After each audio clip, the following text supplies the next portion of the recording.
Salam Pancasila. Assalamualaikum warahmatullahi wabarakatuh. Salam, Om Swastiastu, Namo Buddhaya, salam kebajikan, Wete Tongtian, Rahayu Rahayu, Sampurasun, Bapak Ketum, Sekjen, dan segenap pengurus DPP yang saya hormati, dan semua peserta dari berbagai daerah yang saya cintai. Senang sekali pada hari ini kita bisa berjumpa di acara diskursus ideologi yang angkatan kedua ini. Dan Bapak Ibu adalah orang-orang yang telah memutuskan memilih untuk mengikuti diskursus ideologi yang kedua ini.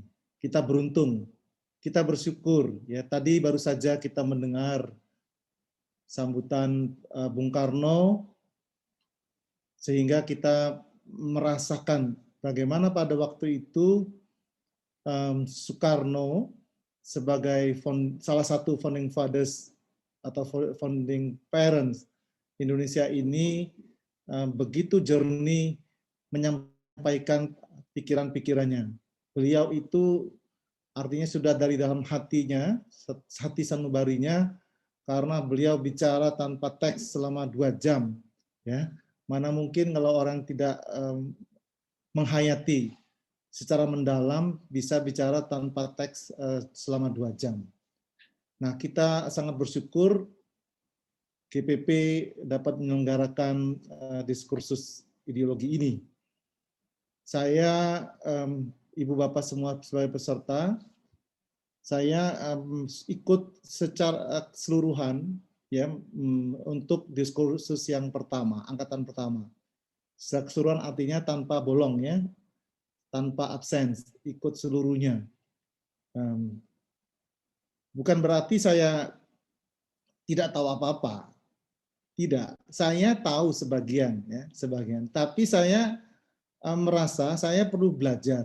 Jadi kerendahan hati itu sangat diperlukan. Dan saya ingin menunjukkan satu hal, betapa seorang Soekarno itu orang yang rendah hati. Ketika beliau promosi ya, mendapat Dr. Honoris Causa dari Universitas Gadjah Mada ya, pada 19 September tahun 51 tepatnya. Beliau itu dinobatkan Dr. Honoris Causa dan dia dikatakan sebagai pencipta Pancasila. Tapi dengan penuh kerendahan hati, beliau menyampaikan bahwa beliau bukan orang yang menciptakan Pancasila. Jadi beliau bukan orang yang menciptakan Pancasila. Kalau beliau bahkan mengatakan, kalau dasar negara itu ciptaan oleh seseorang, ya, artinya dia terlepas dari akar budaya bangsanya, maka dia tidak langgeng, tidak bertahan lama, ya. Untuk itulah beliau mengatakan bahwa beliau itu menyelami sedalam-dalamnya, mutiara, menggali ya, mutiara yang ada di bangsanya sendiri ya. Memang kita ditutupi oleh kabut ya, karena kita pernah dijajah selama 350 tahun lamanya, sehingga kadang-kadang pada waktu itu pun bangsa kita terbelah.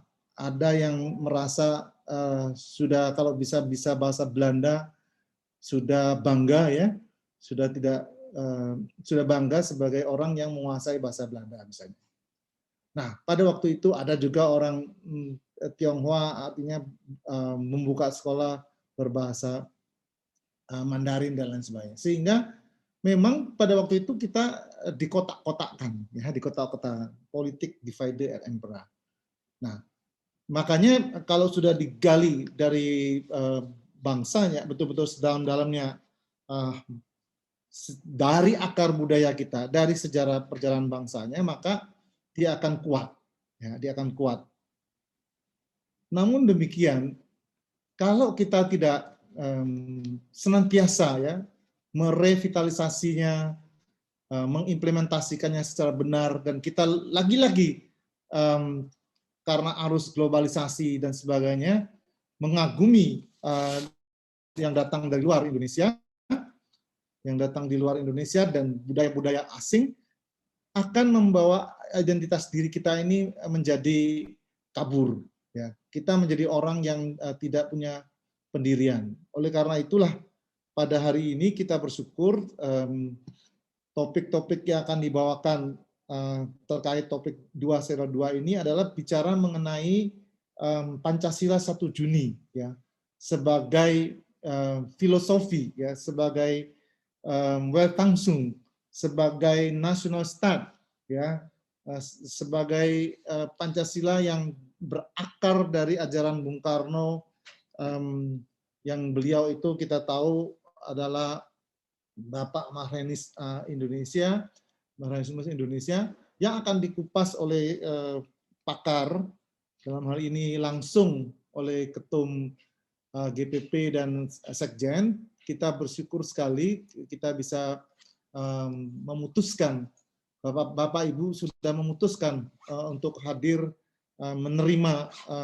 materi-materi. Sekali lagi pesan saya, kita harus berjiwa besar dengan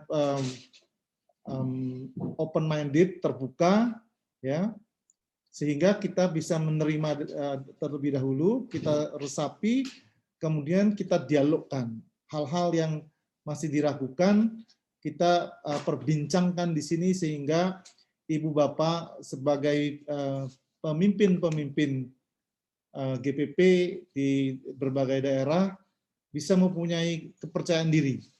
Kepercayaan diri yang bukan berarti kesombongan. Jangan menjadi overconfidence. Selalu berusaha untuk mendengar, ya, mendengar pendapat orang lain agar kita bisa berdialog dengan berdialog itulah akhirnya orang bisa menerima, simpati akan datang kepada kita dengan kita berempati terlebih dahulu. Jadi saya senang sekali pada hari ini bisa bergabung bersama Ibu Bapak semua, dan kita yakinilah, kalau kita sudah ikuti, bahwa kita yakinilah bahwa Pancasila ini adalah filsafat negara, sumber segala sumber hukum yang pantas karena dia berasal di akar sejarah bangsa Indonesia sendiri, kristalisasi, sublimasi berbagai adat istiadat, budaya Nusantara, local wisdom, agama, kepercayaan, sehingga Pancasila ini adalah milik kita. Pancasila adalah rumah kita. Dengan mengucapkan puji syukur kepada pencipta Tuhan Yang Maha Esa, saya nyatakan diskursus kedua untuk diskursus topik 2 seri 2 ini segera dapat dimulai. Terima kasih. Wassalamualaikum. Om Santi Santi Santi Om. Salam. Om Swastiastu. Namo Buddhaya. Weta Tongkian. Rahayu Rahayu Sampurasun. Saya kembalikan ke Bu Siti.